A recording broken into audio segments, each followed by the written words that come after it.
आइए अभी आगे देखते हैं अगला क्वेश्चन क्या है। देखिए, ये भी रॉक कट मॉन्यूमेंट के बारे में क्वेश्चन पूछा गया है, राइट? अजंता और महाबलीपुरम। अभी टेक्निकली ये क्वेश्चन जो है वो आपका लेट एंशियंट पीरियड का है। टेक्निकली क्या है, ये क्वेश्चन लेट एंशियंट पीरियड का है, ठीक है। और अगर देखेंगे तो ऑलरेडी बेसिकली हम ये क्वेश्चन देख चुके हैं, ऑलरेडी ये क्वेश्चन हम देख चुके हैं। अभी वो मेडिवल में फिर से आया है। तो अगर आप देखते हो इसमें क्या पूछा है, अजंता और महाबलीपुरम ये दो हिस्टोरिकल प्लेसेस है, हम्म, और उसमें से कॉमन क्या है, इन दोनों को कॉमन क्या है, व्हाट इज और आर। मतलब एक ही चीज कॉमन हो सकती है, ये एक से दो स्टेटमेंट में भी लागू हो सकते हैं। देखते क्या है, ठीक है। दोनों सेम पीरियड में बिल्ड हुए थे, दोनों सेम पीरियड में बिल्ड हुए थे ऐसा बोला गया है। बिल्कुल भी नहीं, क्योंकि हमें पता है कि अजंता बहुत ही एंशियंट पीरियड से आता है। अजंता लेट एंशियंट में मिलता है, लेकिन अजंता की शुरुआत एंशियंट से हुई है। और महाबलीपुरम लेट एंशियंट में आता है, महाबलीपुरम एंशियंट में दिखता नहीं है। 6-7 सेंचुरी के बाद ही महाबलीपुरम दिखता है, तो पहला रॉन्ग हो जाएगा है। पहला अपने आप रॉन्ग होगा, पहला रॉन्ग तो हमारा सी जाएगा, ए भी जाएगा है। And none of the above statement is correct, ये भी अपने आप हमारा निगेटिव हो जाएगा है। और हमारे पास ऑप्शन एक ही रहेगा, बी, एक ही ऑप्शन रहेगा। तो पहले हमारा क्या है, ए जाएगा और सी जाएगा, क्योंकि जहाँ पे 1 नहीं है वो निकल जाएंगे। तो बी और डी में से लेना है। हो भी सकता है कि एक भी सही ना हो, ऐसा भी हो सकता है। दूसरा स्टेटमेंट पढ़ते हैं, both belong to same religious denomination. एक ही रिलीजन और उसकी जो फिलोसफी है और उसका जो आर्किटेक्चर या कल्चर है, उस वो सारा आपको महाबलीपुरम और अजंता में दिखता है। तो हमें इतना पता है कि अजंता बुद्धिस्ट है, और हमें यह भी पता है कि महाबलीपुरम में बुद्धिज्म के कोई स्कल्पचर या आर्किटेक्चर मिलता नहीं है। महाबलीपुरम में सारा हिंदुइज्म का मिलता है। तो स्टेटमेंट सेकंड भी रॉन्ग है। स्टेटमेंट सेकंड भी रॉन्ग है। सेकंड रॉन्ग है मतलब none of the above statement is correct, ये भी नहीं हो सकता है। एटलीस्ट हमारा एक स्टेटमेंट कोई ना कोई दिखना चाहिए। Both have rock cut monuments, both have rock cut monuments. तो यस, अजंता में भी रॉक कट मॉन्यूमेंट्स है, महाबलीपुरम में भी रॉक कट मॉन्यूमेंट्स है। और इसकी वजह से डी भी हमारा निकल जाएगा कि एक भी स्टेटमेंट करेक्ट नहीं है ऐसा नहीं है, एटलीस्ट एक स्टेटमेंट करेक्ट है। और आराम से हमारा क्या है, ऑप्शन 3 हमारे पास है, और सही चुनाव करके हम आंसर की तरफ आ गए, ठीक है। आइए, मेडिवल इंडिया की जो कल्चरल हिस्ट्री है, फिर से एक क्वेश्चन पूछा गया है, 2016 का ही है।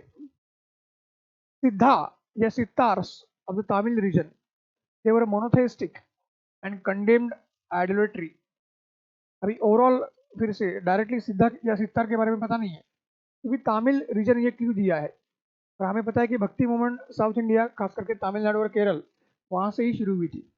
और ओवरऑल भक्ति मूवमेंट की फिलोसफी में हमें पता है, भक्ति मूवमेंट बेसिकली आइडल वर्शिप वगैरह को अपोज करती है। भक्ति मूवमेंट आइडल वर्शिप को अपोज करती है, तो जाहिर सी बात है ये स्टेटमेंट सही हो जाता है। जाहिर सी बात है ये स्टेटमेंट सही होता है। दूसरा, Lingayats of the Kannada region question the theory of rebirth and rejected the caste hierarchies. जो कन्नाडा रीजन के लिंगायत नाम का सेक्ट है, उन्होंने क्या किया था, रीबर्थ की थ्योरी आपकी क्वेश्चन की थी और कास्ट हायरार्की को अपोज किया था।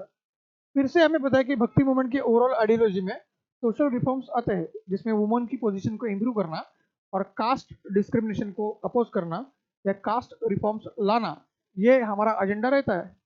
तो डेफिनेटली ये भी स्टेटमेंट सही हो जाता है।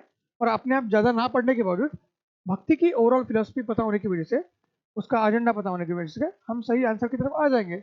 एक ही आंसर हमारे पास है, option B, both 1 and 2 are correct. तो क्लियर कट हमारा आंसर आ ही गया। आइए आगे आते हैं, 2014 का क्वेश्चन है।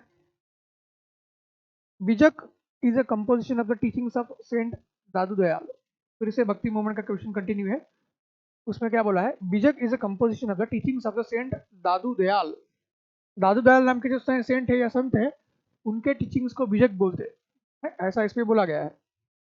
और फिर भी देखते हैं कि बेसिकली क्या है। दूसरा, the philosophy of the Pushti Marg was propounded by Madhavacharya. Philosophy of the Pushti Marg was propounded by Madhavacharya. अभी ये स्टेटमेंट ऐसे है कि जिसमें आपको प्रॉपर रिवीजन लगेगी है। यहाँ बहुत कुछ लॉजिक लगाने का भी ज़्यादा स्कोप नहीं है, कॉमन सेंस से ये सॉल्व करना क्वेश्चन इतना पॉसिबल नहीं है, क्योंकि ये टेक्निकल क्वेश्चन है। और इसमें भक्ति की हर एक भक्ति इंपॉर्टेंट भक्ति सेन की फिलोसफी पता होगी तो ही हम उसको सॉल्व कर सकते हैं। पर फिर भी हमें जितना भी हमने भक्ति के बारे में पढ़ा है, एक थोड़ा सा हमें क्लू मिलेगा कि बीजक ये जो वर्ड है कबीर से रिलेटेड है। बीजक जो वर्ड है वो कहाँ रिलेटेड है, कबीर से रिलेटेड है। और अगर कबीर से रिलेटेड है तो जाहिर सी बात है, कबीर से रिलेटेड है तो दादू दयाल से नहीं हो सकता है। कबीर से रिलेटेड है तो दादू दयाल से वो हो नहीं सकता है। और अगर वो दादू दयाल से नहीं हो सकता है तो जाहिर सी बात है पहला स्टेटमेंट रॉन्ग है। ओके, पहला रॉन्ग है तो ए निकल जाएगा, सी निकल जाएगा, ठीक है। और दूसरा देखते हैं डी या बी में से क्या है। फिलोसफी ऑफ द पुष्टि मार्ग वाज प्रोपाउंडेड बाय माधवाचार्य। अगर थोड़ा सा हमें याद आएगा तो हमें पता चलेगा कि शंकराचार्य ने अद्वैत बोला था है? जो पहले सबसे भक्ति सेंट है शंकराचार्य, उसने अद्वैत बोला था। फिर रामानुज आचार्य नाम के सेंट आए, उन्होंने विशिष्ट अद्वैत बोला। रामानुज आचार्य नाम के सेंट आए, उन्होंने विशिष्ट अद्वैत बोला है। ये जो माधवाचार्य की बात करते हैं या मध्वाचार्य जो बोलते हैं, उन्होंने द्वैत बोला है? उन्होंने द्वैतवाद नाम का कंसेप्ट दिया है।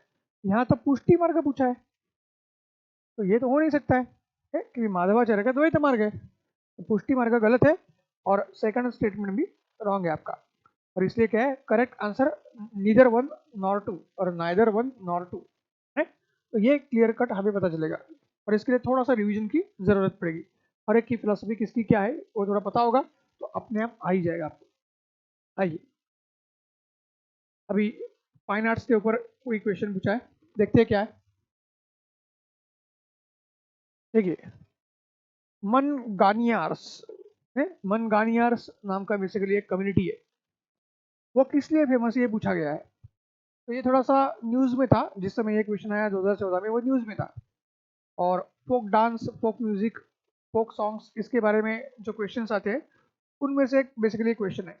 तो अगर आप देखते हैं मन गानियार्स नाम से आपको पता चलेगा नॉर्थ ईस्ट में तो आएगा नहीं। नॉर्थ ईस्ट में जो कल्चर या नाम होते हैं, एक थोड़ा सा लॉजिक हम लगा सकते हैं कॉमन सेंस कि नॉर्थ ईस्ट में तो है नहीं है।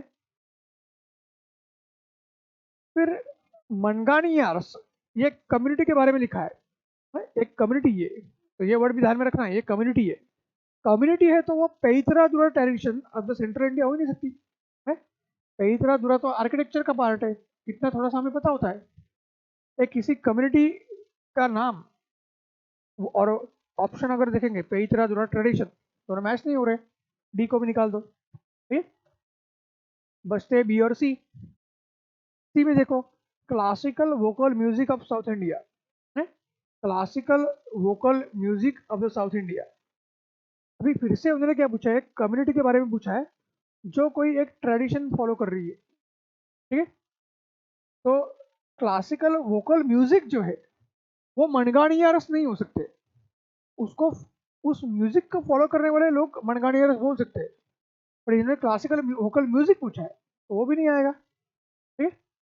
फिर से मनगानियारस ये जो वर्ड है साउथ इंडिया से इतना कनेक्ट नहीं होता है, साउथ इंडियन कल्चर या लैंग्वेजेस जो है और जो प्रोनाउंसिएशन से उससे मैच नहीं होता है। अपने आप हमें आंसर मिलेगा कि ऐसी कम्युनिटी है मनगानियर्स जो नॉर्थ वेस्ट ऑफ इंडिया में फोक म्यूजिकल ट्रेडिशन चलाती है। और नॉर्थ वेस्ट ऑफ इंडिया के कॉन्टेक्स्ट में मनगानियर्स ये आपकी बेसिकली जो नाम है वो सूट भी बैठता है? मन गानी यार्स, ठीक है। तो मन में जो भाव आ रहे हैं उससे उसके हिसाब से वो गाना या सॉन्ग्स गाते हैं, मन गानी यार्स, ठीक है, गाने वाले। तो ये भी एक लॉजिक आपका पता चल जाएगा आपको और फिर अपने आप सही चुनाव आपका आ जाएगा, ठीक। हमारे पास ऑप्शन है answer B, option B is a correct answer, ठीक है। तो ये चीज़ हमें पता होनी चाहिए।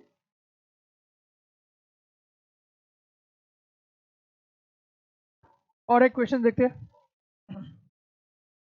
Who among the following Mughal emperors shifted the emphasis from illustrated manuscripts to album and individual portraits? Direct Mughal empire के आर्ट एंड कल्चर का क्वेश्चन है, उसमें से भी ये पेंटिंग्स का क्वेश्चन है क्योंकि मैन्युस्क्रिप्ट, पोर्ट्रेट, एल्बम ये वर्ड्स जब आएंगे पेंटिंग के साथ जुड़े होंगे, है। और इतना बेसिक हमें पता है, भले फैक्चुअल क्वेश्चन है, इसका आंसर हम सही करेंगे, हमें इतना पता होता है कि शाहजहां और हुमायूं के टाइम में पेंटिंग्स खास फेमस नहीं थे, है? जो भी मुगल हिस्ट्री में पता है उसमें पता है कि शाहजहां को आर्किटेक्चर का शौक था, ताजमहल हमारे सामने है, रेड फोर्ट है? पेंटिंग्स शाहजहां में फ्लरिश नहीं था। हुमायूं को टाइम ही नहीं मिला था पेंटिंग वगैरह चीज़ों के लिए, क्योंकि वो उनको तो शेरशाह ने हरा दिया था और उनको रूल करना ही मुश्किल था। और जब लास्ट में जाके उनको रूल करने का मौका मिला तो वो जिंदा ही नहीं रहे थे, वो तो मर गए थे, है? तो बी या सी में से चुनना है हमको। तो फिर हमें पता है कि इल्यूस्ट्रेटेड मैन्युस्क्रिप्ट, ऐसे बुक्स जिसमें पेंटिंग्स किए जाते हैं, ये तो अकबर के समय होता था, है? ये अकबर की खासियत थी। और फिर इससे शिफ्ट जो आया इंडिविजुअल पोर्ट्रेट और एल्बम्स में, वो जहांगीर ने लाया, है? इंडिविजुअल पोर्ट्रेट और एल्बम्स जो है वो जहांगीर लेके आए थे, तो हमारा सही आंसर बिल्कुल जहांगीर आएगा। और इतना बेसिक हमें पता होता है, अपने आप हमें करेक्ट आंसर मिलेगा। ठीक है।